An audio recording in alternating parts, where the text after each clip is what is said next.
కొన్ని వర్సెస్ మనం కీర్తనల నుంచి 5 చెప్పాలని ఆశపడుతున్నానండి. కీర్తనలు 119, 162 నుంచి 165 వరకు చూద్దాం. ఫస్ట్ కీర్తన 119, 160 నుంచి 165 ఏమిటంటే, విస్తారమైన దోపు సొమ్ము సంపాదించిన వాళ్ళే నీవు ఇచ్చిన మాటను బట్టి నేను సంతోషించుచున్నాను. ఇక్కడ దేవుడి వాక్యానికి దేవుడు ఎంత ఇంపార్టెన్స్ ఇచ్చారంటే, ఆయనకున్న ఆ యొక్క పదవి కానీ, లేదంటే ఆస్తి కానీ, అంతస్తు కానీ, తన దగ్గర పనువాళ్ళు కానీ, దేనికి ఆ ఇంపార్టెన్స్ ఇవ్వట్లేదు. కానీ నీవు ఇచ్చిన మాటను బట్టి నేను సంతోషిస్తున్నాను.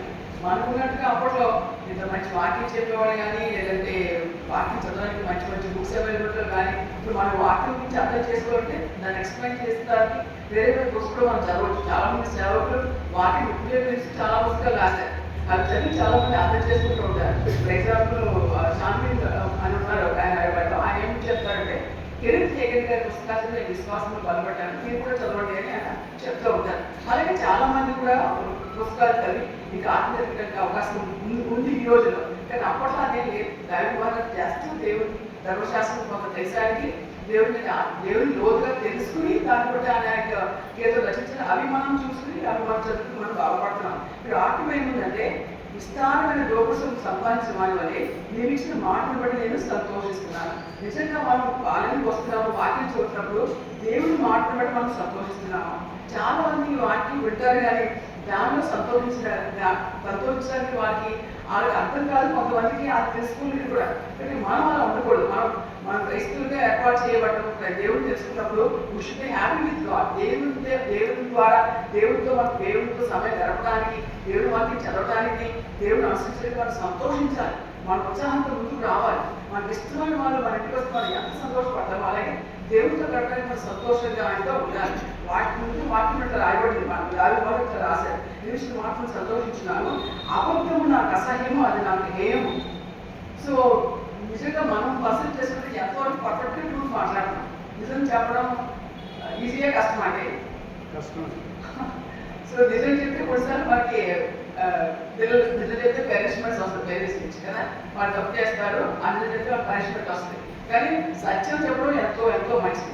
అందుకని వాటిలో అబద్ధము నాకు అసహ్యము, అది నాకు హేయము. సో మనం కూడా పాడేద్దాం, ఇదే నుంచి పాడేద్దాం. సో ఎలాంటి కార్యక్రమాలు చెప్పాడో, అబద్ధం నాకు అసహ్యము, అది నాకు హేయము, అది మనం కూడా వీరి నుంచి అబద్ధాలు చెప్పకుండా ఉంటే మనకు శ్రేయస్కరం. దేవుడికి ఏది ఇష్టమో అది మనకి ఇష్టంగా ఉండాలి. దేవుడికి ఏది అనుకూలం అది మనకు అనుకూలంగా ఉండాలి. అలా మనం మన జీవితంలో సర్జరీ చేసుకుంటే మనకి ఎంతో మంచిది.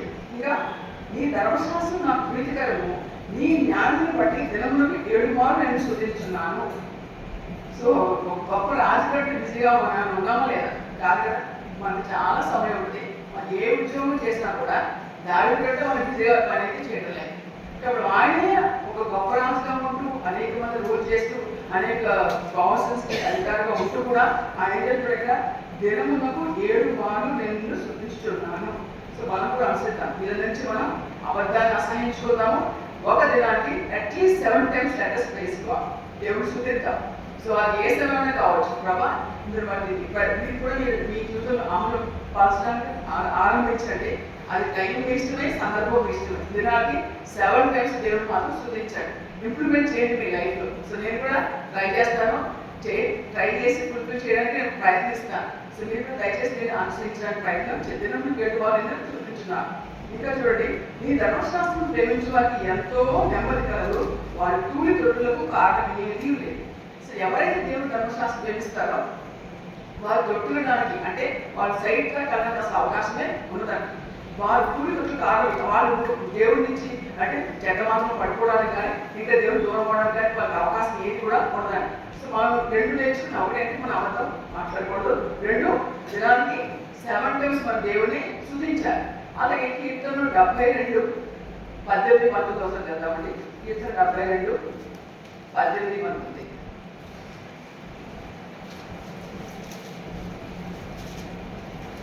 ఇక్కడ చూడండి, దేవుడి యెహోవా ఇశ్రాయేలు దేవుడు వాడుగాక, ఆయన మాత్రమే ఆశ్చర్యకార్యము చేయవాడు. ఇక్కడ మీ అందరూ ఇశ్రాయేలు యొక్క అన్న ప్లేస్ లో మీ పేరు పెట్టుకోండి. సో దేవుడు యెహోవా మీ పేరు పెట్టుకోండి. అక్కడ దేవుడు స్తుతించబడును గాక.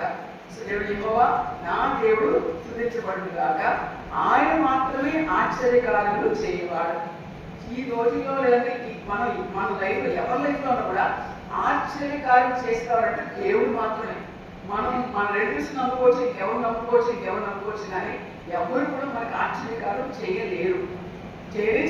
నేను లాస్ట్ టైం చెప్పాను, నేను గుంటూరు నుంచి ప్రయాణం విశాఖపట్నం రావాలి, ట్రైన్ 12:10 రైట్ చెప్పాను. నేను 12:30 స్టేషన్ రీచ్ అవ్వలేదు. నేను ఆంబులేలో ఉన్నా, ట్రాఫిక్ జామ్ అయితే. నేను అనుకున్నాను, బాబా నా కోసం ట్రైన్ ఆపండి ఇదే నా ప్రార్థన. నెక్స్ట్ నేను కంపల్సరీగా స్కూల్కి వెళ్ళాలి. సో నేను అలా ప్రార్థన చేసుకుంటూ ఉన్నాను. సో నేను 12:20 రైల్వే స్టేషన్కి వచ్చాను. 12:20 అది జన్మభూమి అసలు లేట్ కాదు. నేను 12:20 వచ్చాను. అప్పటికి స్టేషన్లో ట్రైన్ ఉంది. నేను గౌరవ లగేజ్ తీసుకొని నేను దగ్గర ప్లాట్ఫామ్లో ట్రైన్ ఉంది. నేను పరిగెత్తుకుపోయి అది నా దగ్గర పోయి D5 D3 ఉంది అక్కడ.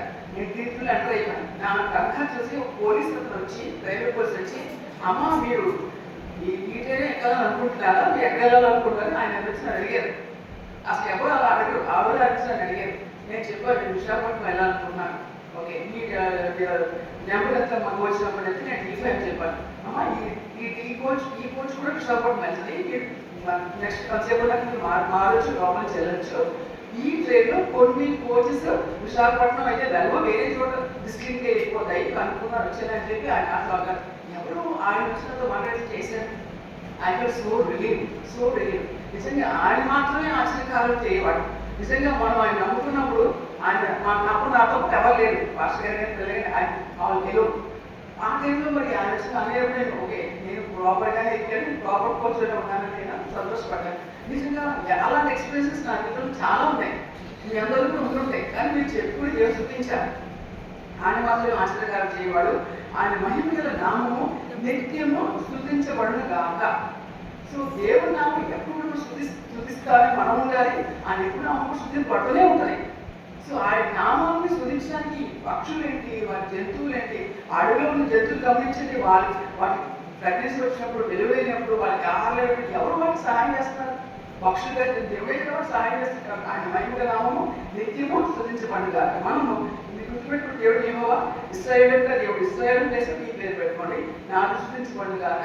ఆయన మాత్రమే ఆశ్చర్యకార్యం చేయడు. ఏదైనా సమస్య చెప్పడం నా దేవుడు నాకు ఆశ్చర్యకార్యం చేస్తాడు. ఈ వాక్యం ఎత్తి పెట్టుకుని మీరు వీలైతే రాయండి, పలకండి, మీరు అనుభవిస్తారు. ఆశ్చర్యకార్యం తప్పకుండా మీరు అనుభవిస్తారు. ఈ సంవత్సరం గొప్పగా దేవుడు చేస్తాడు. 2026 పూర్ణమైన నంబర్. సో 2 + 0 + 2 + 6 ఎంత అండి?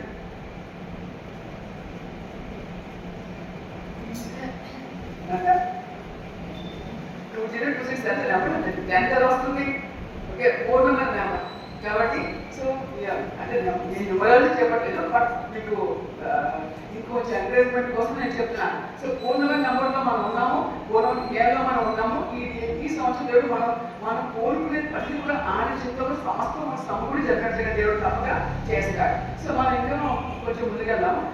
మళ్ళీ సంవత్సరం 119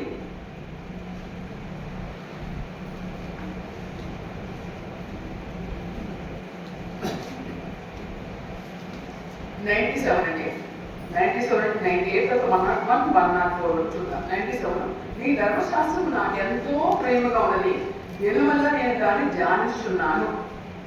మనం దేవుని వాటిని ప్రేమిస్తాం కానీ దీనివల్ల దాన్ని మనం ధ్యానిస్తున్నామా? నిజంగా నేను కూడా వాక్యం చదువుతాను, ఒకటి వాసు దేవుడు కడతాను, దీనివల్ల ఆ వాక్యం మనసులో ఉండదు. మనం అలా చేసుకోవాలి. ఈ సంవత్సరం దీనివల్ల నేను దాన్ని ధ్యానించున్నాను. దావిదు గారు ఈ వాక్యం రాశారు. ఆయన గొప్ప రాజుగా ఉన్నారు. ఆయన బహుశా చాలా ఇంపార్టెంట్ పనులు ఉండొచ్చు, చాలా మందికి తను డీల్ చేస్తూ ఉండొచ్చు, చాలా వాటికి తను డెసిషన్స్ చెప్పాల్సిన పరిస్థితిలో ఉండొచ్చు. కానీ ఆయన ఏమంటాడు, దినములో నేను దాన్ని ధ్యానించున్నాను. మనం కూడా దీన్ని మనం ఆశ్రయించాలి. దినములో మనం ఎలా ఉన్నా కూడా ఆ వాక్యం మనం ధ్యానించడం వల్ల ఆ వాక్యం మనకి జీవమిస్తుంది, ఆ వాక్యం మనకి జయిస్తుంది, ఆ వాక్యం మనకి ఆరోగ్యం ఇస్తుంది, స్వస్థిస్తుంది, సంతోషం ఇస్తుంది. మనం కూడా దీన్ని ఆశ్రయించి ప్రయత్నం చేద్దాం ఈ సంవత్సరం. నీ ఆజ్ఞ నిత్యము నాకు తోడుగా ఉన్నవి, నా శక్తిలో పిలిచిన జ్ఞానం అవి నాకు కలగచేయించున్నవి. సో దేవుడి ఆజ్ఞలు మనం పాటించినప్పుడు ఆ ఆజ్ఞలు అంటే ఇది ఎలా మనం అనుకోవచ్చు అంటే ఎవరు దేవుని ఆజ్ఞలు పాటిస్తారు? దేవుడు ప్రేమించేవారు. సో దేవుడు ప్రేమించేవారు దేవుని ఆజ్ఞలు పాటించినప్పుడు ఏమవుతుంది? వారికి దేవుడు వారికి తోడుగా ఉంటారు. అందుకే ఆజ్ఞలు నిత్యమును తోడు, అది దాని మీనింగ్. మనం దేవుని ఆజ్ఞ పాటించినప్పుడు ఆయన మనల్ని ఇష్టపడతారు, ఆయన మనకు తోడుగా ఉంటారు. కాబట్టి మనం ఆయన ఆజ్ఞలు పాటిస్తే ఆటోమేటిక్గా దేవుడు మనకు తోడుగా ఉంటారు. కాబట్టి ఆయన ఆజ్ఞలు మనం పాటించడం మనకు ఎంతో అవసరం. ఇంకా నా శక్తుల గురించిన జ్ఞానం అవి నాకు కలగచేస్తున్నారు. ఆ ఆజ్ఞలు మనం పాటించినప్పుడు దేవుడు మనకు తోడుగా ఉన్నప్పుడు మనకి శత్రువులు ఖచ్చితంగా ఉంటారు, కానీ వారి కంటే మించిన జ్ఞానం మనకి దేవుడు మనకి ఇస్తాడు. నేను ఒక స్కూల్లో పనిచేస్తున్నాను. యాక్చువల్ రిటైర్మెంట్ వచ్చేసి నెక్స్ట్ ఇయర్ డిసెంబర్, కానీ ఈ సంవత్సరం డిసెంబర్లోనే నేను అందులో బయట తీసుకోవడం కోసం ఒక మేనేజర్ గారు ఆయన ఫేవరెట్ క్యాండిడేట్ పెట్టి ఆవిడ రికమెండేషన్ పెట్టి, సో అబ్రప్ట్గా అంటే ఆయన ఆఫీసర్ కాబట్టి ఇంటర్వ్యూస్ కండక్ట్ చేసి ఆవిడని ఖచ్చితంగా అందులో పెట్టాలని రిజర్వైజ్ చేసి ప్రిన్సిపల్గా పెట్టారు. సో నేను నాకు ముందు చెప్పారు. నేను ముందు ఒక 3-4 days నేను చాలా దుఃఖపడ్డాను, చాలా ఏడ్చుకున్నాను, నేను ప్రార్థన చేసుకున్నాను. నేను ఆధారపడ్డానికి నాకు వీలు లేదు. సో నాకు నువ్వు ధైర్యం ఇవ్వండి, నాకు సహాయం చేయండి అని దేవుడు ప్రార్థన చేసుకున్నాను. దేవుడు నాకు నిజంగా ధైర్యం ఇచ్చాడు. ఇప్పుడు మా సిస్టర్ కూడా చెప్పాను, తను కూడా ప్రార్థన చేసింది. దేవుడు ఇందులో తీసుకున్నాడంటే ఇంకేదో గొప్పగా కాబట్టి దేవుడు ఏర్పాటు చేశాడు, నేను నమ్మాను. సో ఆ తర్వాత ఇంకా ఎడవడం మానేశాను. సో నాకు మొన్న 30th నాకు రిటైర్మెంట్ స్కూల్లో చేశాను. పక్కన ఒక పెద్ద ఆడిటోరియం ఉంటే అక్కడ నాకు రిటైర్మెంట్ ఏర్పాటు చేశాను. సో నేనైతే అంత బాగా చేస్తాను అనుకోలేదు. ఆ హాల్ అంతా చాలా బాగా డెకరేట్ చేశారు. నేను ఎంత అవుతుంటే అందులో నాకు ఫ్లవర్స్ ఇస్తూ నాకు ఫ్లవర్స్ చల్లుతూ అలా పెంచడం చేశారు. ఇంకా అది అవుతుంటే ప్రతి టీచర్ ఏడవడమే, ప్రతి ఆఫీస్ స్టాఫ్ ఏడవడమే. వాళ్ళందరూ ఏడుస్తున్నారు. నేనైతే అసలు నేను వాళ్ళ కదే క్లాస్ లేదు. God has given such a powerful mind. So వాళ్ళు ఏడుస్తూ ఉంటే రాబోయే కొత్త అంటే ఇంప్రూవ్గా వైస్ ప్రిన్సిపల్గా ఉన్నారు, ఆమె ప్రిన్సిపల్ అవుతారన్నమాట. సో ఆమె కూడా చాలా ఆశ్చర్యపడిపోయింది, ఎంత ఎమోషనల్గా అటాచ్ అయ్యి ఉన్నారని చెప్పి. ఆయన అయితే వాళ్ళ రోజు నుంచి నలుగురికి రావడం వాళ్ళు ఏడవడమే.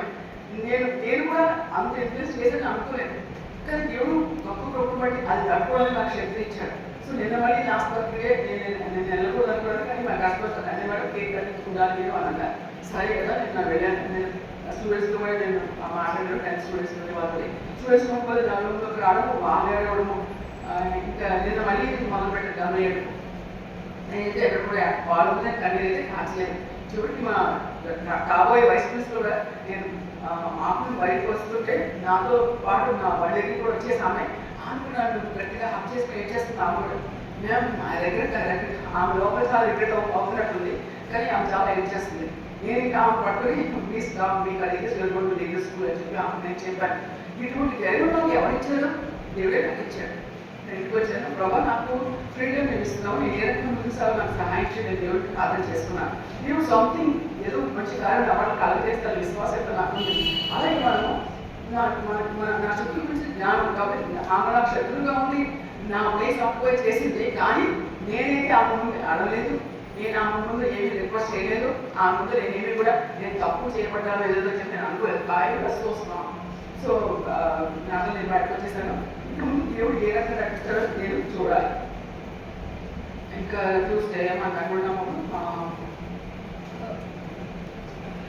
నా గురించి జ్ఞానం కలిగి చేసిన తర్వాత 101 చూద్దాం. నేను ఈ వాటిని అనుసరించినట్లు దుష్ట మార్గంలో నుండి నా పాదములు తొలగించుకొనిచున్నాను.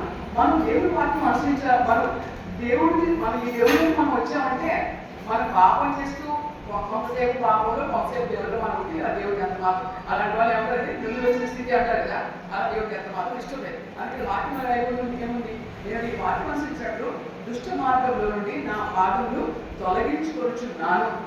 మనం దుష్ట మార్గం తొలగించుకోవడం మనం చేయాలా, దేవుడు చేస్తాడా? మనమే చేయాలి. కాబట్టి మనం పాపం చేస్తూ భగవా సహాయం చేయడానికి ఎలా అవుతుంది అది కదా. దేవుడు మనం చెప్తుంది సిస్టమ్ అని దేవుడు మనం చెప్పినప్పుడు దాన్ని మనం వదిలిపెట్టి దాని నుంచి మనం పక్కకి రావాలి. సో మనకి అటువంటి అలా పక్కకు వచ్చి ఆ శక్తిని దేవుడు మనకి ఇచ్చాడు.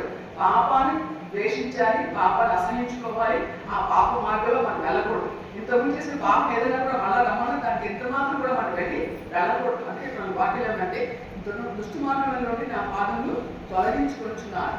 ఆ దుష్ట మార్గం నుంచి మనం పక్కకి వెళ్ళిపోవాలి. ఎవరెవరు కూడా సేమ్ అగైన్ ఇది దాన్ని మళ్ళీ మనం చేయకూడదు. నీవు నాకు బోధించిన కనుక నీ జ్ఞానం నేను తొలగక ఉన్నాను. మనం దేవుళ్ళు అంటుకట్టుబడినప్పుడు ఆయన మనకు బోధిస్తారు. ఇదిగో ఈ సమస్యతో ఇలా బిహేవ్ చేయి, ఇలా ఉండు, ఇలా మాట్లాడు అని నిజంగా దేవుడు మనకు బోధిస్తాడు. అనేక సంవత్సరాలు నేను ఎక్స్పీరియన్స్ చేశాను. ఇలా ఉంటుంది కదా, నేను ఎలా డీల్ చేస్తాను అది చాలా సెన్సిటివిటీస్ ఉంటాయి. కొన్ని ప్రాబ్లమ్స్ వస్తాయి, ఎవరి మీద మాట్లాడినా మనకు ప్రాబ్లం అవుతుంది. అలాంటి సందర్భంలో ఎంతో జ్ఞానం ఇచ్చి ఆయన ఆలోచించి నన్ను నడుపు చేశాడు. కాబట్టి మనం ఆయన మనకు బోధించినప్పుడు మనం ఏ ఇష్యూలో కూడా మన ముందుకు దేవుడు మనకి సహాయం చేస్తాడు. ఇంకా మనకి నీ వాక్యములు నా జీవకు ఎంతో మధురములు, అవి నా నోటికి దేని కంటే తీపిగా ఉన్నవి. సో ఇక్కడ ఎంత దేవుడు ఎక్స్పీరియన్స్ చేస్తే దానిగా ఈ వచనం రాసి ఉంటారు. నీ వాక్యములు నా జీవకు జీవాన్ని ఏంటంటే నాలుగు. నీ వాక్యం నా జీవకు ఎంతో మధురం అంటే ఆయన వాక్యం చదవడే కాక ఆ వాక్యం చదివినందుకు ఈ so happy to experience the presence of God అనుకోవచ్చు. మనం నిజంగా అట్లా ఉన్న వాక్యం చదువుతున్నామా, అట్లా ఆ దేవుడు అనుభవించగలుగుతున్నామా? లేదు కదా. ఈ సంవత్సరంలో అది మనం పాడిద్దాం. సో అన్ని చదివి మనం ఆనందించాలి. ఆ వాక్యం మన నోటికి ఎంతో మధురంగా మనకు ఉండాలి. బయట వాక్యం బయట చదవడం కాదండి, దాన్ని మనం అనుభవించాలి, దానిలో మనం ఇన్వాల్వ్ అవ్వాలి, దాన్ని మనం ఎక్స్పీరియన్స్ చేయాలి. అలా మనం అటువంటి ఆర్టిస్ట్లో మనం ఎదగాలి. ఇంకా చూడండి, అవి నా నోటికి తేనె కంటే తీపిగా ఉన్నవి. వాక్యం నిజంగా మనకు తీపిగా ఉంటుందా? వాక్యం మనకి మంచి చేసి చెప్తుంది, మన చేయంటే మనకు బయటకు వస్తుంది, మన జీవితం ఉంటే మనకు తెలియచెప్తుంది. అప్పుడు మనం కరెక్ట్ చేసినప్పుడు అది మనకి ఎంతో మధురంగా తేనె కంటే తీపిగా ఉండాలి. కాబట్టి మనం ఎంతగా దేవుడు ప్రేమిస్తున్నామా, ఎంతగా ఆయన వాక్యం మనం ప్రేమిస్తున్నామా, ఎంతగా ఆయన ఆచరణలో అనుసరిస్తున్నామా మన ప్రశ్న చేసుకుందాం. ఇంకా చూడండి, మన్నాడుకోలో నీ ఉపదేశంలో నాకు వివేకం కలిగిన తప్పు మార్పులన్నీ నాకు సహాయములాయను. సో దేవుడు మనకు ఉపదేశం చేసినప్పుడు వివేకం డిజర్వ్మెంట్ ఇస్తాడు దేవుడు. అలా ఇచ్చినప్పుడు తప్పు మార్గంలన్నీ నాకు అసహ్యములాయను. దేవుడు తప్పుగా చెప్పింది మనకి కూడా తప్పుగానే ఉంటుంది. దేవుడు అసహించుకుంటే మనం కూడా అసహించుకుంటాం. ఇలా నిజంగా మన జీవితంలో మనం చేస్తున్నామా? కొన్నిసార్లు షాప్కి వెళ్ళినప్పుడు లేకపోతే వెళ్తూ ఉంటాను, వాళ్ళు పొరపాటున నాకు 20 రూపీస్ ఇవ్వాల్సింది వాళ్ళు 10 ఇంకా ఎక్కువ చేస్తూ ఉంటారు, వాడు నుంచి చేస్తూ ఉంటారు. గుర్తు వాళ్ళకి లేకపోతే ఆకరణ ఉంటుంది కదా, నేను అక్కడ చెప్పి మళ్ళీ ఏదో నాకు ఇంతే ఇవ్వాలని వాళ్ళు రిటర్న్ చేస్తూ ఉంటాను నాకు అవకాశం ఉన్నప్పుడు. అలాగే మనం కూడా తప్పు మాటలని మనకి ఏ తప్పు మాట కూడా మనకు అసహించుకోవాలంటే దేవుడి గురించి మన ఉపదేశం పొందాలి. దేవుడు ఉపదేశం చేయవలసినప్పుడు మన ఏ చెవులు మనకు ఉన్నాయా, మనం వింటున్నామా, మనం కష్టం చేసుకుంటాం. దేవుడు వాక్యం చేస్తే దేవుడు మాట్లాడతాడు, ఇదిగో ఇరవై పొరపాటు, ఇదిగో ఇట్లా ఉంది, దేవుడు మనకు ఉపదేశం చేస్తాడు. ఉపదేశం చేసినప్పుడు మనం విని తప్పు మాటలన్నీ కూడా మనం అసహించుకోవాలి. ఇది కూడా మీకు 3 విషయాలు మనం గుర్తు చేసుకోవాలి. అవతల నాకు అసహ్యము, 2 ఇతరులకు 7 వారు మనం దేవుడు శుద్ధించాలి, 3 తప్పు మార్గాన్ని కూడా మనం అసహించుకోవాలి. ఇంకా ఇలా మనం పాటించినప్పుడు ఏం జరుగుతుంది అంటే లాస్ట్ వర్క్ చేసి నేను ఇస్తాను. యెషయా 43వ అధ్యాయము. ఈ వార్తను దేవుడు నాకు మాట్లాడాడు. నేను ప్రార్థన చేసుకుని నాకు సమస్యలు దేవుడు చెప్పుకొని నేను బైబిల్ ఓపెన్ చేసినప్పుడు ఈ వాక్యం చదివి నా కళ్ళం నీళ్ళు వచ్చేసింది. నేను మళ్ళా కన్నీరు కలిసి దేవుడు చూపించాను. బ్రహ్మా ఎంత నమ్మలేని దేవుడు, బ్రహ్మా దేవుడు చూపించాను. The same thing I want to share అది మీతో నేను పంచుకొని మీతో చెప్పాలని దేవుడిని అడిగాను. దేవుడు నాకు అవకాశం ఇచ్చాడు. సో యెషయా 43వ అధ్యాయము. సో 18 చదువుతానండి. మునుపటి వాటిని జ్ఞాపకం చేసుకొని పూర్వకాల సంగతులు తలంచుకోండి. అంటే 2025 సంవత్సరం మీరు ఏమేమి ఇబ్బంది పడ్డారో, ఏమేమి మరి ఇన్కన్వీనియన్స్ ఫేస్ చేశారో దాన్ని నేనేమి కూడా జ్ఞాపకం చేసుకుని తలంచుకోవద్దు. ఏమన్నా దేవుడు 19% ఇదిగో నేను ఒక నూతన క్రియ చేయించున్నాను, ఇప్పుడే అది మొలచును, మీరు దాని ఆలోచన కూడా. మీలో ప్రతి ఒక్కరి విషయంలో కూడా దేవుడు నూతన క్రియ, మంచి క్రియ చేస్తున్నాడు. ఈ వాటిని నన్ను ఎంతో హత్తుకుందండి మాట.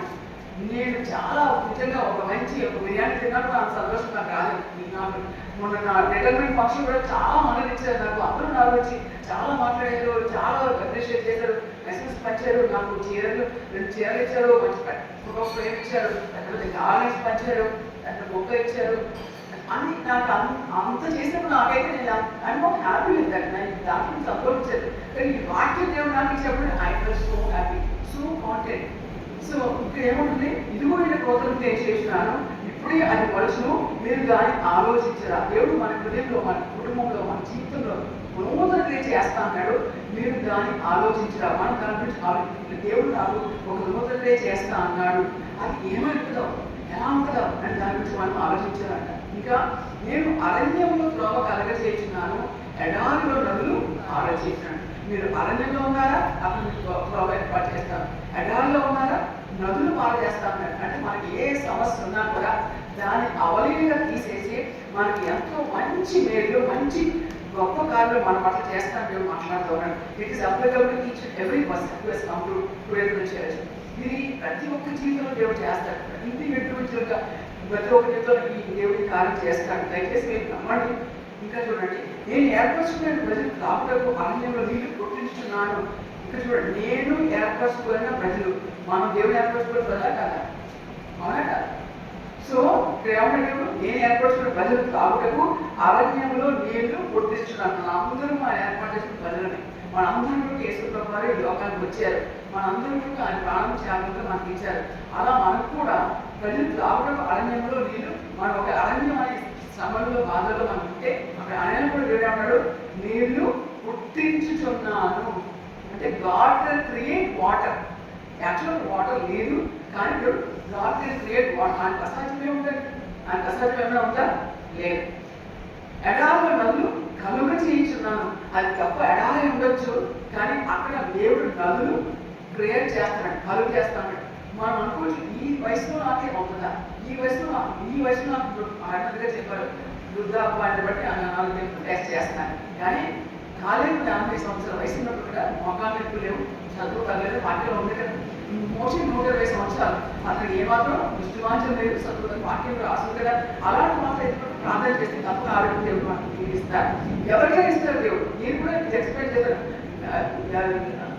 మా 60 years ప్రొఫెసర్ అయినప్పటికీ కూడా నాకు బీపీ లేదు, షుగర్ లేదు, థైరాయిడ్ ఏం లేదు. మాకు వాడు నాకు చెప్తున్నారు, మేడం నాకు ఇష్యూ హెల్తీ రిటైర్మెంట్ అంటే నాకు హెల్త్ ఇష్యూస్ ఏం లేవని నాకు చెప్తే వాళ్ళు ఆశ్చర్యపోతారు. మన దేవుడు మనల్ని ప్రముఖంగా ఉండడానికి, ప్రత్యేకంగా ఉండడానికి ఏర్పాటు చేసుకున్నాడు. ఏ అలాంటి ఉంటారు వీలు లేదండి. రేపు కాబట్టి దేవుడికి అడిగి మనం స్వస్థ పొందుకోవచ్చు. ఎడారంతా కలెక్ట్ చేసినాను. అడవి జంతువులు, అడవి కుక్కలు చుట్టుకోవడం నన్ను కనపడుతుంది. అడవి జంతువులు దేవుడు కనపరుస్తాయి అంట. అవి ఎలా కనపరుస్తాయో మనకు తెలియదు, కానీ అడవిలో దేవుడు కనపరుస్తాయి, చూపిస్తాయి. దేవుడు వచ్చిన నా నిమిత్తము నేను నిర్మించిన జనులు నా స్తోత్రము ప్రచురము చేయరు. సో మనము దేవుడి నిమిత్తము నిర్మించబడ్డ మనం జనులు, ఆయన స్తోత్రాన్ని మనం ప్రచురం చేయాలి. సో దేవుడి స్తోత్రాన్ని మనం ప్రచురం చేయాలంటే ఆయన మన పట్ల చేసిన మేలు మనం షేర్ చేసుకోవాలి, చెప్పాలి, ప్రతిరోజు ఆయన మనం స్మృతించాలి, కనపరచాలి, కీర్తించాలి. కాబట్టి ఇది దయచేసి గుర్తుపెట్టుకోండి. నా నిమిత్తము నేను నిర్మించిన జనులు. ఈ గ్రూప్లో మనం వస్తామా రామా? వస్తాం కదా. మనం ఆ నిమిత్తము ఆ నిర్మించిన జనులు మనం అందరం కూడా ఉన్నాం. నా స్తోత్రంలో ప్రచురము చేయరు.